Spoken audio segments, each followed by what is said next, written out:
에스라를 이번 주에 우리가 읽었는데요. 에스라는 참 귀한 성경입니다. 역대기는요, 우리가 이제 길게 역대상, 역대하를 읽었지 않습니까? 역대기는 요 에스라, 느헤미야 시대 때 그 역대기에 누군지 모르는 그 저자가 그 인류 역사를 아담 때부터 자기 시대까지를 쭉 생각하면서 적은 거지 않습니까?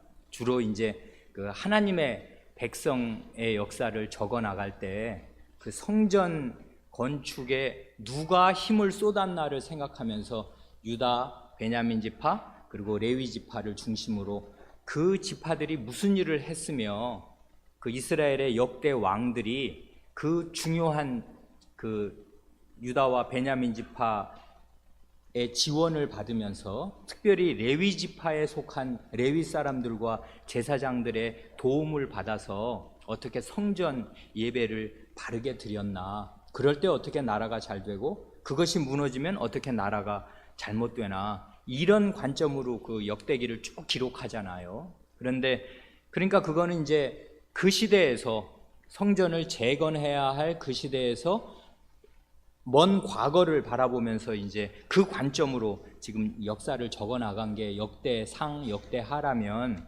에스라, 느헤미야는요 그 시대 얘기를 하는 것입니다.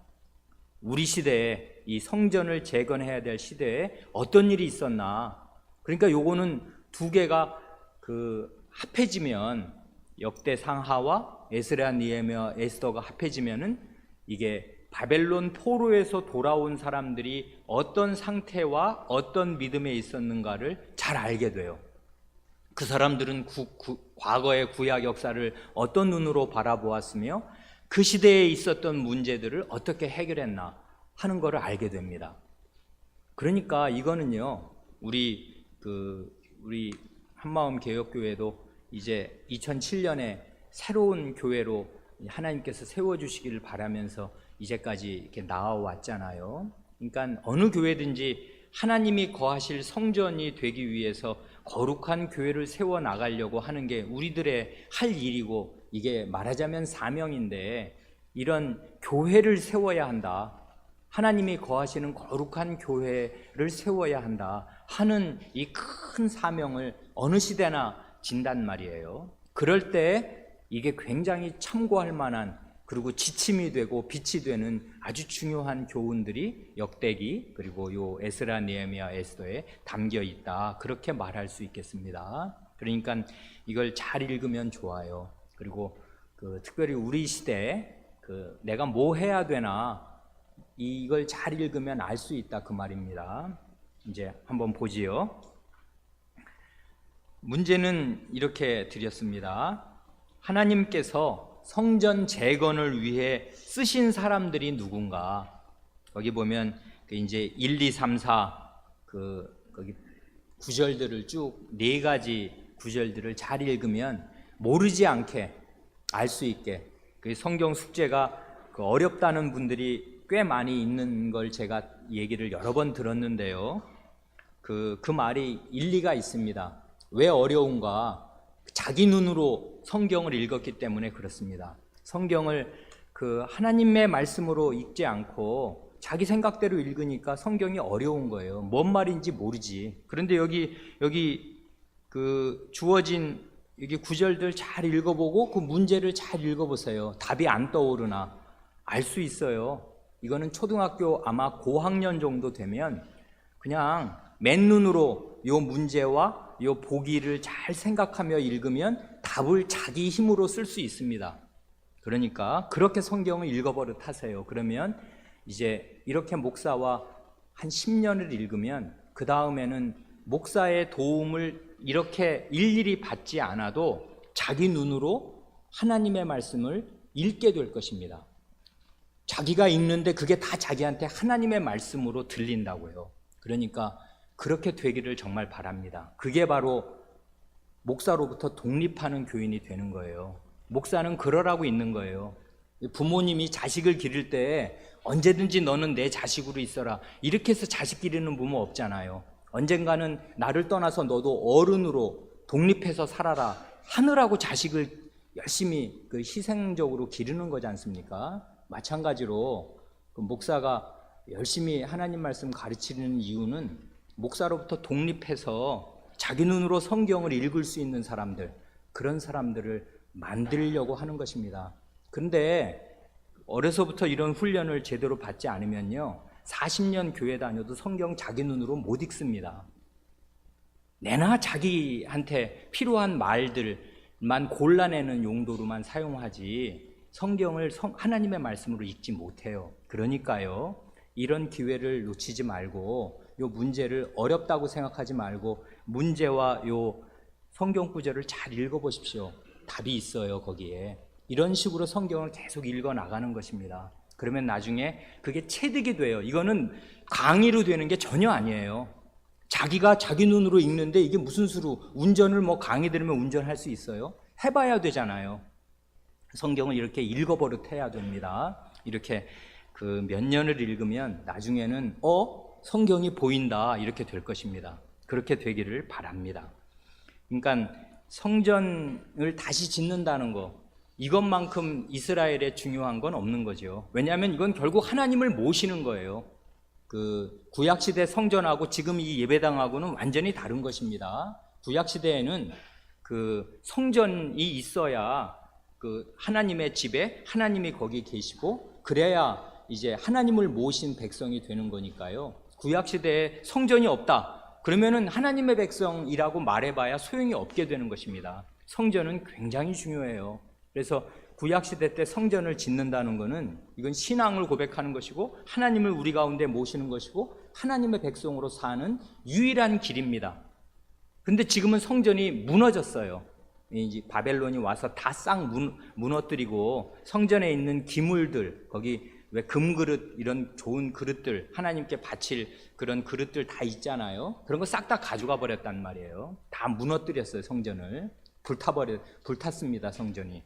그래 이제 성전 없는 사람들이 되었다가 돌아옵니다. 이제 그럴 때 그래서 성전을 하나님이 짓게 하시거든요. 그래서 하나님의 백성을 회복시켜 주시는 것입니다. 그러니까 이 성전 재건을 한다는 것은 이제 최초의 그 이스라엘 역사에서 가장 큰 구원, 출애굽의 구원이지 않습니까? 애굽에서 그 노예 생활할 때는 뭐 하나님을 섬긴다고 할 수도 없는 거지. 맨날 노예로 살고 안식일이 어디 있어요?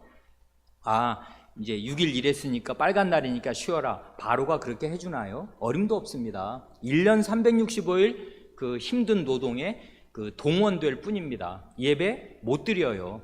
하나님의 말씀 지키는 거 안 됩니다. 그런 노예살이 하던 사람들을 구원해 주신 게 출애굽이잖아요. 근데 이제 그렇게 살다가 또 바벨론에 말하자면 노예로 잡혀갔단 말이에요. 그러니 뭐 이제 이 바벨론에서 다시 이 예루살렘으로 돌아오게 된 것은 제2의 출애굽이라고요.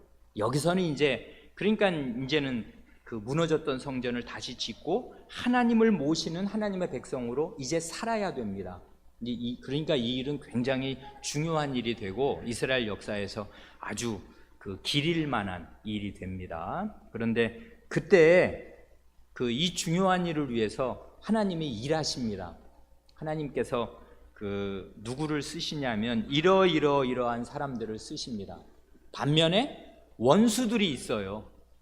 이렇게 하나님의 성전을 지으려고 하고 참되게 교회를 지으려고 하면, 교회를 세우려고 하면 이제 반대하는 그런 세력들이 있게 됩니다. 그걸 이게 에스라에서는 잘 보여줘요. 그래 누구누구를 쓰시나 그걸 한번 먼저 보지요. 거기 마이크 있지요? 예, 거기 명준이가 거기 에스라 1장 1절로 4절 한번 읽어보십시오.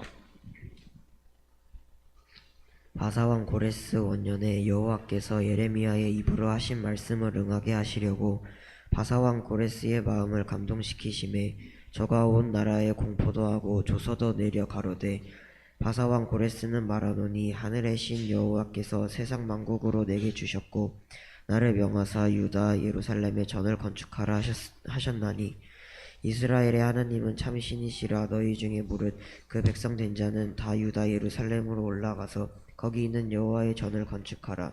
너희 하나님이 함께 하시기를 원하노라. 무릇 그 남아있는 백성이 어느 곳에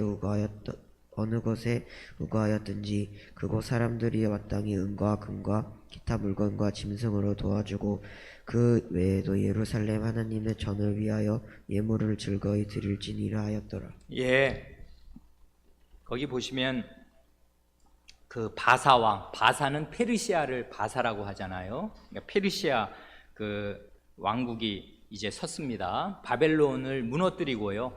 이제 그다음 바벨론 제국이 아주 컸는데 그 오래 못 가고 무너졌습니다. 그 바벨론을 무너뜨리고 페르시아 제국이 섰는데 그때 고레스라는 왕이 왕된 첫 해에 그 다음 보세요. 여호와께서 예레미야의 입으로 하신 말씀을 응하게 하시려고.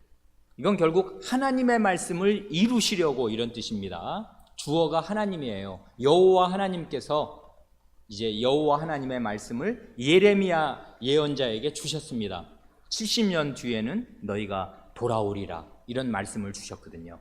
그래 예레미야 예언자에게 주신 여호와 하나님 자신의 말씀을 이루시려고 성취하시려고 페르시아 왕 고레스의 마음을 감동시키셨습니다. 이게 아주 특별한 일이죠. 이 사람 원래 하나님 믿는 사람 아니에요. 이방인일 뿐입니다. 그 사람은 대개는 다신교도거든요. 여러 신들을 섬깁니다. 많은 신 섬기면 좋으니까요. 뭐 이 신한테 잘 보이면 이 신한테 은혜를 받고, 이 신한테 잘 보이면 또 이 신한테 은혜를 받고. 그래 굉장히 많은 나라들을 다 정복하니까 이 고레스 왕은 각 나라 그 민족을 평화롭게 다스리려고 반란을 억제시키려면 이렇게 상당한 자치권을 줘야 된다는 거 아닙니까? 그런 정책을 썼어요. 그냥 막 무자비하게 탄압을 하는 아수르 같은 그런 막 귀를 자르고 코를 자르고 막 이런 식으로 그렇게 무지막지하게 그 탄압하는 방식으로 그 나라를 제국을 다스리지 않고 이 페르시아는 상당히 관용 정책을 썼거든요. 그래서 이제 그 종교 관용 정책. 니네 나라 그 하나님 신들 잘 섬겨라. 내가 그거 허용한다. 이렇게 해주는 것입니다. 말하자면. 그런데 그런 이제 자기는 이게 이 제국을 평화롭게 그 안정되게 굉장히 넓은 제국을 다스려야 되니까 자기는 그런 생각이 있어서 다신교도니까 우상 숭배자니까 이신저신 섬기느라고 이렇게 하는 것입니다만은 그 가운데 하나님께서 이 사람의 마음에 이런 마음을 주셔서 이런 사람의 마음을 우상 숭배자의 마음 그러나 그가 가진 권력이 당대 세계 제일이란 말이에요. 이런 권력자의 마음을 하나님이 움직이셔가지고 하나님의 백성이 하나님을 제대로 섬기는 유일한 신으로 아는 하나님의 백성이 이제는 그 바벨론 포로에서 돌아와서 예루살렘에서 성전을 지을 수 있게 그 배경을 조성해 주신 것입니다. 이런 식이라고요. 하나님께서 일하실 때 이거는 그러니까 굉장한 지식입니다. 이게 그러니까 에스라서는 첫 절부터 이렇게 시작해요. 하나님이 누구신가? 당대 세계를 꽉 누르고 있고 정말 나는 새도 떨어뜨릴 세계 대제국의 왕의 마음도 하나님이 움직이시려면 움직이셔서 한 무리밖에 안 되는, 나중에 보면 알지만 4만 2천 몇 명밖에 안 되는, 그건 인구조사하면은 그 수에 잡히지, 그 통계에 잡히지도 않아요. 그 당시에 4만 몇 명이라는 거는. 그건 뭐 그냥 노예민족, 어디 이름도 잘 모를 노예민족, 그냥 그 조그만 한 무더기 한 줌도 안 되는 무리일 뿐입니다. 그 사람들로 하여금 돌아와서 성전을 짓게 하시려고 하나님께서 그보다 수백, 수천, 수만 배 큰 이 나라 전체를 다스리는 이 고레스 왕의 마음을 움직이시는 것입니다. 하나님께서 이렇게 하신다. 그러니까 이거 1절을 척 읽으면요, 에스라를 쓴 사람의 이 마음에 있는 확신, 그 다음에 그 세계를 바라보는 시각이 역대상을 쓴 사람의 시각과 똑같다는 걸 알게 돼요. 역대상은 어떻게 시작해요? 아담, 셋, 에노스 이렇게 시작하잖아요.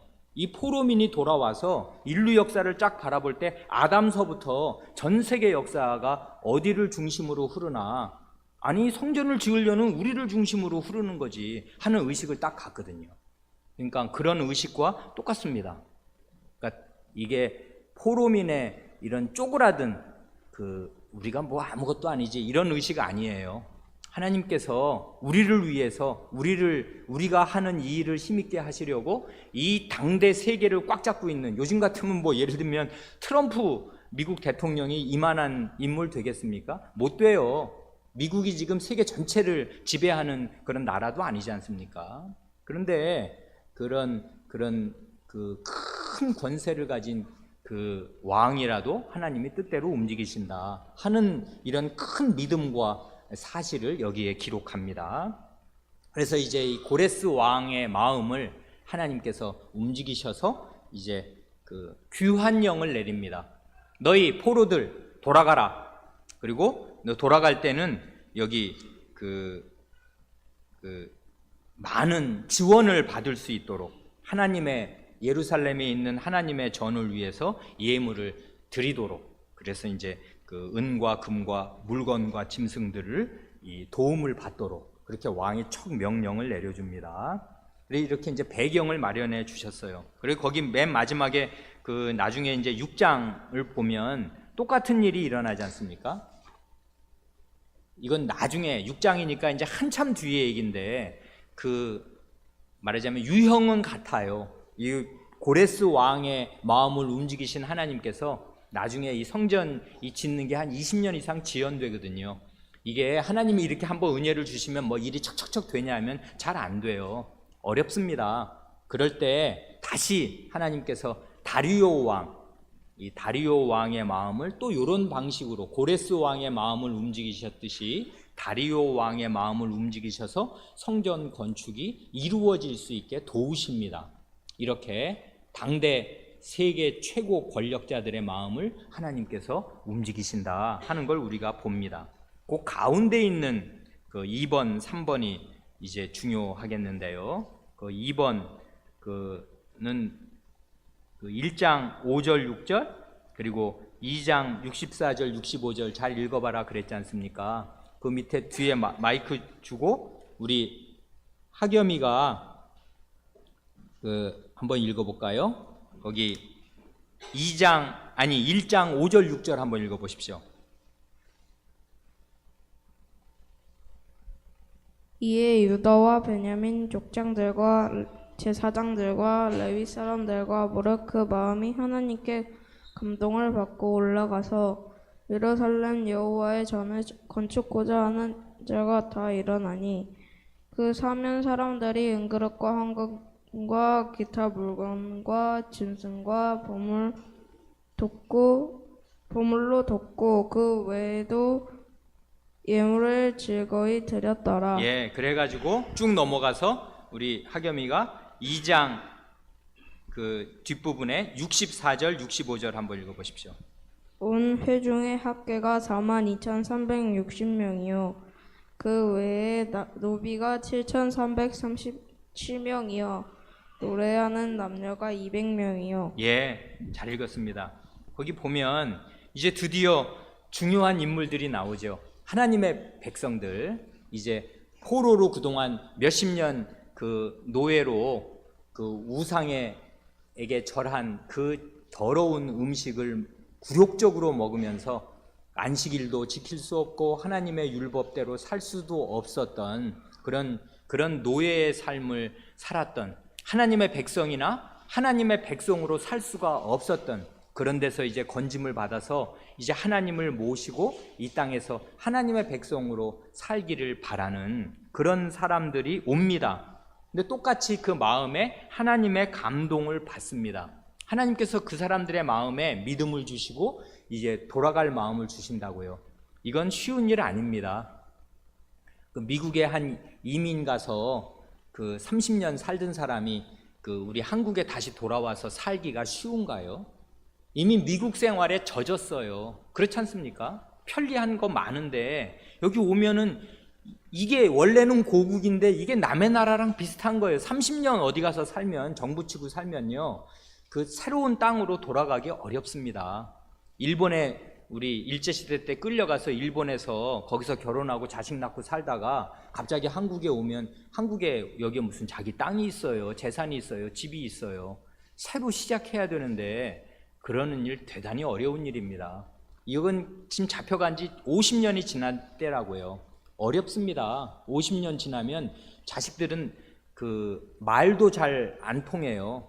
이 세대들은 원래 말을 잘 못한다는 거 아닙니까? 애지간하게 그 모국어를 열심히 집에서 가르치지 않으면 아이들이 혀가 꼬부라져서 와요. 말도 잘 못하고요. 굉장히 걔네들은 나서부터 태어나서 본 게 이건데, 아니 뭐 여기 무슨 땅이라고 여기 가서 새로 살아야 돼? 이렇게 되는 것입니다. 그러니까 이게 그냥 성경 읽으면 뭐 감동 받았으니 오는가 보다 하지만 생각하겠지만 그렇지 않아요. 굉장히 어려운 일 지금 하는 것입니다. 자기 노예로 살았지만 어쨌든 생활 터전이 거기서 50년을 살았는데 그런 거를 이제 접고서 이 정말 새로운 수천 킬로미터를 와서 몇 달을 와서 여기서 이제 새로운 삶을 살아야 한다는 거 쉬운 일 아닌데, 그 어려운 일을 하나님이 할 수 있도록 힘을 주시고 오게 합니다. 누가요? 어느 지파요? 우리가 역대기에서 계속 봤던 지파들이 나오잖아요. 어느 지파입니까? 유다 지파, 베냐민 지파. 유다 왕국에 속했던, 그 남유다 왕국에 속했던 유다 지파와 베냐민 지파. 그리고 어느 지파요? 레위 지파. 이게 성전 봉사자들이거든요. 그래, 레위 지파의 제사장들과 레위 사람들이 옵니다. 그 사람들이, 그러니까 역대기 기자가 왜 이 사람들을 중심으로 그동안 계속 썼는가, 그리고 과거 왕들도 그 왕들의 치적, 잘한 일을 기록할 때마다 왜 유다 지파, 베냐민 지파, 그리고 그 레위 지파 제사장들이 빠지지 않았는가 알게 됩니다. 이거는 현실이거든요. 그 당시에 이랬단 말이에요. 이 사람들이 이제 하나님께 감동을 받고 옵니다. 그런데 그 수가 보면은 42,360명이에요. 그 다음에 그들에게 딸린 노비가 한 7천 몇 명 돼서 겨우 5만입니다. 5만이라고요. 5만이라는 건 지금도 뭐 이제 우리 교회에 비하면야 많지만 이게 한 나라를 이루어야 되는 사람들이라면 이건 너무나 작은 나라 아니에요. 다 온 거 아닙니다. 이스라엘 백성이 얼마나 많았어요. 그 남자만 60만이 넘었다는 거 아닙니까? 그랬는데 그 사람들 다 어디 갔습니까? 그냥 거기서 그냥 널브러져서 사는 거예요, 계속. 그리고 그 중에서 극히 일부 이 하나님의 감동을 받고 우리 시대에 뭐 해야 되냐, 이렇게 굉장히 어렵지만 이 하나님께서 이 시대에 성전을 이제 우리를 돌아가게 해주셨고, 이미 그런 일이 예레미야 예언자를 통해서 예언해 놓으셨으니 이제 그 말씀을 이루려면 우리가 아무리 어려워도 이민 가듯이 이제 이 터전 버리고 새로 가서 거기서 새로운 그 나라, 새로운 사회를 건설해야 된다 하는 그 짐을 기꺼이 지려는 사람들이 온 것입니다. 이렇게요. 또 있어요. 거기 5장 1, 2절을 보면 그건 한번 읽어보지요. 선지자들 곧 선지자 학개와 이도의 손자 스가랴가 이스라엘 하나님의 이름을 받들어 유다와 예루살렘에 거하는 유다 사람들에게 예언하였더니, 이에 스알디엘의 아들 스룹바벨과 요사닥의 아들 예수아가 일어나 예루살렘 하나님의 전 건축하기를 시작하며 하나님의 선지자들이 함께하여 돕더니 합니다. 중심되는 인물들이 나옵니다. 예언자들이 나와요. 누구예요? 학개와 스가랴입니다. 그래, 우리가 에스라, 느헤미야, 에스더 읽은 다음에 지난번에도 바로 이어서 학개, 스가랴를 읽었지 않습니까? 왜요? 이게 같은 시대 사람들이에요.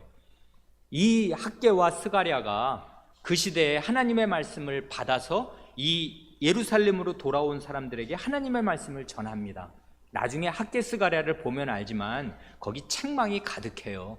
그리고 격려하는 말씀이 많습니다. 왜 그래요? 이게 결코 녹록하지 않아요, 현실이. 이렇게 몇십 년 만에 50년 만에 이 땅으로 돌아와서 여기서 뭐 성전 짓고 산다는 거 어렵습니다. 20년 동안 성전을 못 짓는다고요. 그게 계속 지연돼요. 그리고 자기 집을 짓기에 바빠요. 이러니까 이제 예언자들이 그 책망도 하고 하나님의 말씀도 전해서 격려도 해서 결국 짓게 된 것입니다. 그러니까 그 과정이 간단하지 않습니다. 그 중에 이렇게 하나님의 말씀을 전하는 예언자들이 있고요. 그 하나님의 말씀에 힘을 얻어서 두 중심 인물이 나옵니다. 누구예요? 총독 스룹바벨, 이건 정치적인 역량을 발휘하는 사람이고, 하나는 종교적인 역량을 발휘하는 제사장, 여기 예수와, 이건 예수아라고 읽어도 되고 여호수아라고 읽어도 됩니다.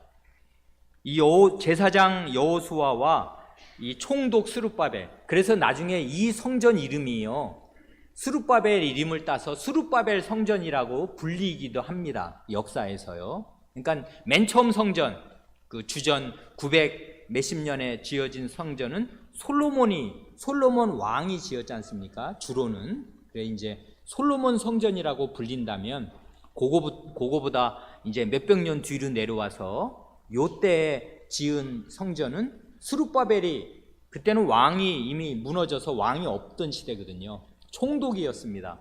이 정치적인 실권을 가지고 있었어요. 그래서 이 성전을 솔로몬 성전과 대비해서 스룹바벨 성전이라 부릅니다. 스룹바벨 총독이 큰일을 하였습니다. 뿐만 아니라 그때 그 성전을 짓는데 아주 힘쓴 사람이 여호수아였어요. 그래서 스가랴서를 나중에 가서 보면 이 스룹바벨과 여호수아를 하나님께서 어떻게 격려하시면서 이 지도자들에게 믿음을 주시고 이 사람들의 죄를 씻으시고 이 사람들을 붙들어 주려고 하시는가 하는 내용들이 거기 스가랴 예언자의 환상 가운데 나옵니다. 스룹바벨과 여호수아, 이 사람들을 붙들어야 돼요. 그래야 이 지도자가 딱 서야 백성이 따르면서 이 성전을 짓는단 말이에요. 그래 이제 그러니까 이 하나님의 말씀 전하는 예언자들이 학개 스가랴가 있고, 그리고 이제 총독, 하나님을 잘 믿고 하나님께 순종하려는 총독이 있고, 그리고 이제 제사장 여호수아가 있고, 또 하나님께 감동을 받은 이 작은 회중, 한 줌밖에 안 되는, 5만이 채 안 되는 이 작은 회중이 이제 성전을 짓는 데 쓰임을 받은 것입니다. 그런가 하면 원수들이 거기 있어요. 누군가요? 거기 4장을 보면 이제 원수들이 나온다는 거 아닙니까? 거기 보면은 누구라고 여긴 잘 안 나와요. 나중에 느헤미야를 보면 아주 그냥 실감나게 이렇게 나오는데요. 여기는 그냥 이 사람들이 누구라고는 정확하게 말하지 않고, 여기 보면 이렇게 됩니다. 4장 1절 보면 유다와 베냐민의 대적이, 유다와 베냐민의 원수가 있습니다. 유다와 베냐민이라고 한 건 알겠죠? 요 두 지파가 중심되게 왔단 말이에요. 요게 하나님의 백성인데, 지금 성전을 재건할 하나님의 백성인데 요 사람들의 원수가 있습니다. 사로잡혔던 자의 자손이라는 말은 이건 일종의 수거와 같은 건데요. 노예로 잡혔던, 포로가 되었었던 하나님의 백성, 요게 바로 사로잡혔던 자예요. 이 말이 계속 나오는 것입니다. 이건 굴욕, 우리가 무슨 굴욕을 당했나, 우리는 노예였다, 노예로 사로잡혀서 강대국 바벨론에 끌려갔었던 사람들이다. 요 사람들, 사로잡혔던 자손, 이건 하나님의 백성을 말하는 거 아니에요? 죄를 지어서 우상을 섬겨서 하나님이 이방 나라의 노예로 팔아버리신 그런 사로잡혔던 자의 자손이 이스라엘 하나님 여호와를 위하여 전을 건축한다 하는 말을 듣고 옵니다. 와서 맨 처음에 말은 이게 이제 회유를 하지 않습니까? 우리도 하나님 믿고 살아. 이게 나중에 알고 보면 주로 사마리아 사람들이거든요. 사마리아에 그전부터 살고 있습니다. 사마리아는 혼혈이 됐잖아요. 아수르가 사마리아 북이스라엘의 수도 사마리아를 멸망시키면서 거기 있는 사람들을 잡아서 제국 여러 곳으로 흩어버리고 제국에 있는 다른 나라 민족을 사마리아로 갔다가 이 인종을 섞는, 그래야 한 민족으로 똘똘 뭉치면 이게 반란을 일으킬 가능성이 많은데 민족이 섞여버리면 물타기가 된다는 거 아니에요. 그러면은 이 저항 정신이 약화돼요. 뭐 너나 내나 뭐 그냥 우리는 우리끼리 뭉치려 그러면은 내 아내와 내 자식은 달라요. 민족이 섞였거든. 이렇게 돼서 이게 그 저항하는 반항하는 일들을 못하게 원천적으로 하려고 막 이민족 저민족을 섞었습니다. 자기가 정벌한 나라들의 민족을 막 갖다 섞었어요. 그러는 바람에 이 북이스라엘의 특별히 사마리아 지역은 이게 이제 이미 그렇게 된 지가 벌써 몇십 년이 훨씬 지났어요. 그러니까 사람들이 피가 다 섞인 것입니다. 그래서 이건 잡탕 종교가 되어 있어요. 여호와도 섬기고 자기네 나라에서 가지고 온 다른 종교도 섬기고 이렇게 섬기는 것입니다. 그러니까 여호와를 섬긴다는 말이 거짓말은 아닌데 이스라엘의 하나님 여호와를 제대로 섬기는 것도 아닙니다. 그런데 뭐 어디서 듣자니까 먼 데서 얘네들이 뭐 와가지고 예루살렘에서 성전 짓는데 야 우리도 같이 짓자. 우리도 여호와 섬기니까 같이 짓자 하니까 딱 거절합니다. 아니 이 성전은 하나님께서 우리더러 지으라고 하셨고 너희처럼 이렇게 그 불순한 마음으로 섞여서 하나님도 섬기고 뭐 다른 신도 섬기는 그런 너희와 함께 지을 성전 아니다. 이렇게 딱 거절을 한다고요. 그러니까 이 사람들이 이제 맨 처음에는 같이 짓자고 쓱 왔다가 이제 거절을 당하고 나서는 원수로 변합니다. 원래부터 마음이 그랬고요. 그리고 이 땅을 자기들이 다 지배하고 차지하고 살고 싶은데 듣도 보도 못한 몇십 년 만에 뭐 어디 원주민이라고 와가지고 여기서 사니 그 눈꼴이 시지 않습니까? 왜 시골에 가면은 텃세가 엄청 세다는 거 아닙니까? 어디 외부 낯선 사람이 와서 동네에서 터 잡고 살면은 그 사람을 괜히 흘겨보고 좋게 안 보지 않습니까? 텃세가 있어요. 사마리아 사람들이 텃세를 부리는 것입니다. 그 악한 마음으로. 그래서 이 사람들이 어떤 일을 하냐 하면 이제 거기 4장 4절을 보면 이로부터 그 땅 백성이 그럽니다. 그 땅 백성이라고요. 이 사람들이 원래 거기 상당히 오랫동안 살고 있었던 말하자면 원주민들이에요. 이 사람들이. 그래 이 예루살렘 지역을 그 둘러싸고 있는 그 땅 원주민들이 원수가 됩니다. 성전 짓는 걸 방해해요. 그런데 자기들이 그 직접 무기를 들고 이렇게 방해하면은 이게 한판 정말 전쟁이 벌어지는 거고 일종의 그 작은 지역전이 벌어지는 건데 그렇게 안 하고 이걸 성전 못 짓게 하는 간단한 방법이 있는데 왕에게 상소하는 것입니다. 왕이시여, 요놈들이 알고 보면 옛날부터 이 지역은 왕에게 세금도 잘 안 내고 반란을 많이 일으켰던 그런 지역이라 얘네들이 원래 그 불순한 자들인데 그래서 이게 그 전 왕들이 얘네들을 싹 다 잡아다가 그 여러 나라에 흩으신 거 아닙니까? 그런데 이것들이 돌아와서 여기에 성을 쌓는다고 이 성 얘기를 주요하게 해요. 그러니까 왕의 마음을 이게 자기한테로 끌어들이려면 왕이 위협감을 느껴야 되잖아요. 이것들이 성을 쌓아서 똘똘 뭉쳐서 이제 반란 구역을 세우려고 하는 모양인데 이렇게 되면 얘네들 나중에 세금도 안 내게 되고 왕에게 손해가 있게 되겠습니다. 우리가 그 꼴은 못 보겠어서 왕에게 이렇게 알려드리니 잘 살펴주십시오 하고서 이게 상소문을 쓴다고요. 그래 그게 왕한테 들어갔습니다. 그때는 고레스 왕이 아니고 다른 왕이에요. 아닥사스다. 그러니까 그 왕이 이렇게 읽어보니까 이게 맞거든. 그리고 자기는 별로 이 히브리 사람들에게는 별로 애정이나 관심이 없는 사람이고 그러면은 안 되겠네. 야 공사 못하게 해라 하고서 이 유프라테스 강 서편 총독 굉장한 권력을 가진 사람인데 그런 총독에게 명령을 내려서 그 공사 못하게 해 이렇게 명령을 딱 내린 것입니다. 내리면 그 제국의 일종의 황제 명령이 내렸는데 뉘라서 그걸 해요. 못해요. 그래서 20년 가까이 성전 건축을 못하게 됩니다. 그러니까 이제 총독의 명령이 딱 왕의 명령이 떨어졌지 그 왕의 명령을 받은 총독이 군사력으로 딱 지키고 있지 그리고 그거 봐라 여기 페르시아 황제가 이렇게 명령을 내렸는데 너 그거 했다가는 반역이야 반란이야 이거 이러면서 원수들이 이렇게 만약에 조금 성전을 지을 어떤 기미를 보이면은 그냥 고자질할 그 자세로 이렇게 호시탐탐 감시를 하고 있으니 무슨 배짱으로, 무슨 믿음으로 성전을 짓냐고요. 이렇게 된 것입니다. 그래서 돌아왔는데 뭐 하려고 왔어요? 그러면 돌아왔는데 성전을 못 짓고요. 그냥저냥 사는데 자기 집부터 잘 짓습니다. 왜냐하면 자기도 살아야 되잖아요. 성전은 어차피 뭐 지금 못 짓게 된 형편이고 나라도 살아야지 하고서 자기 집을 이렇게 짓고 살아요. 그래서 학개 선지자가 그걸 책망하는 것입니다. 성전은 못 짓고 하나님의 집은 못 짓는데 너희 집은 그렇게 잘 짓고 사는 게 그게 옳으냐? 그거 생각 좀 해봐라. 그렇게 하는 것입니다.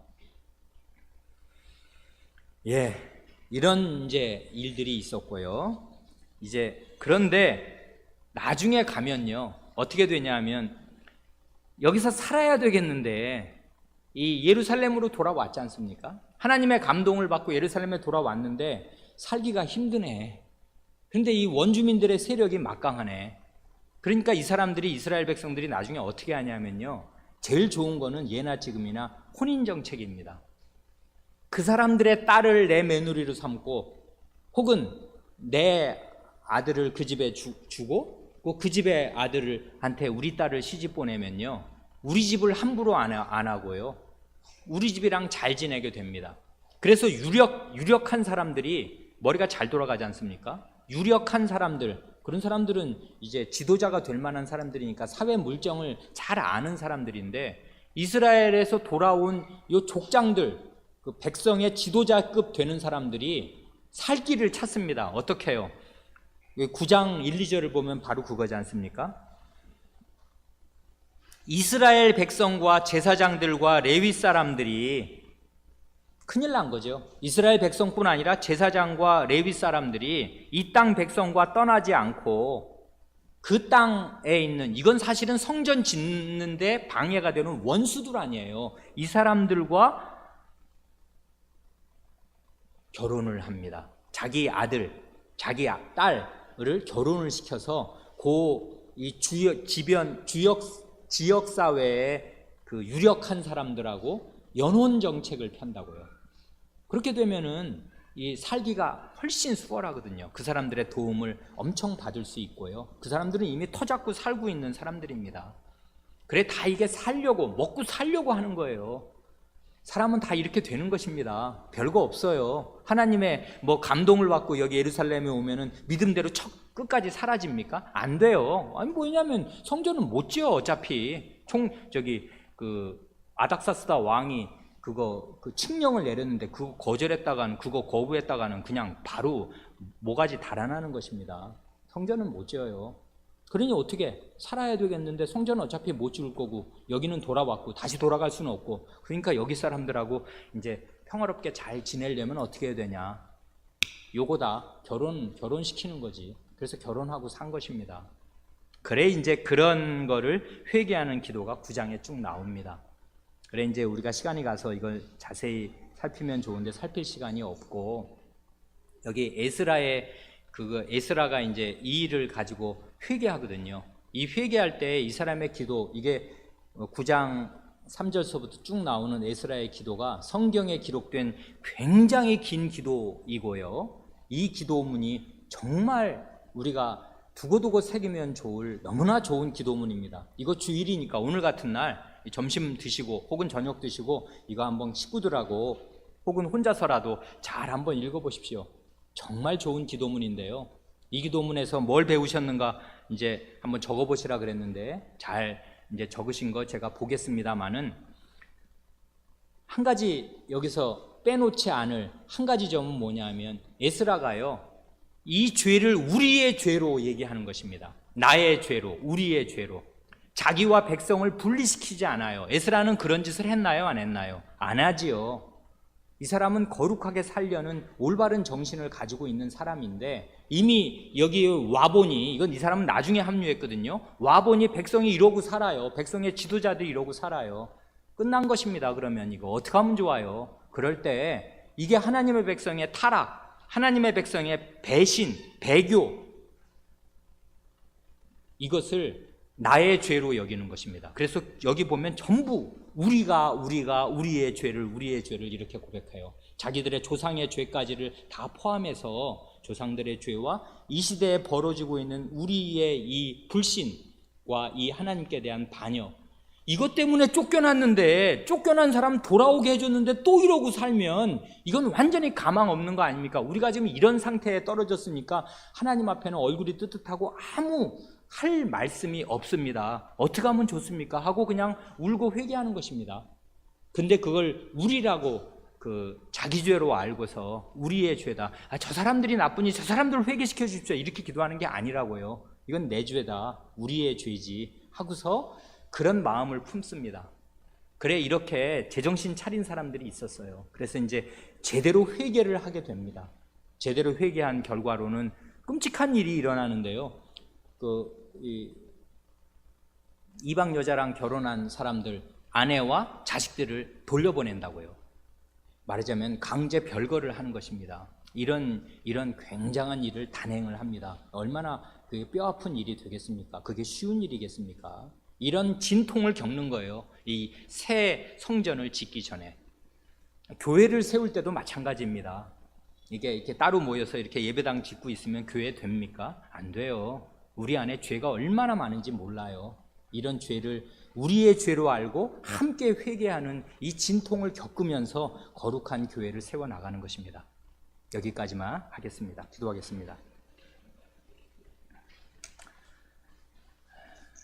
하나님 아버지, 에스라서를 저희가 읽어싸운데 앞으로 느헤미야, 에스더를 읽어나갈 때 하나님 아버지께서 저희 마음에 지혜를 주셔서 교회를 세워야 하는 이 큰 과제 앞에서 저희가 어떤 사람으로 나타나고 무엇이 문제가 되는지를 자세히 살펴서 역사를 통하여 교훈을 얻게 하여 주시옵소서. 우리 구주 예수님의 이름으로 기도하옵니다. 아멘.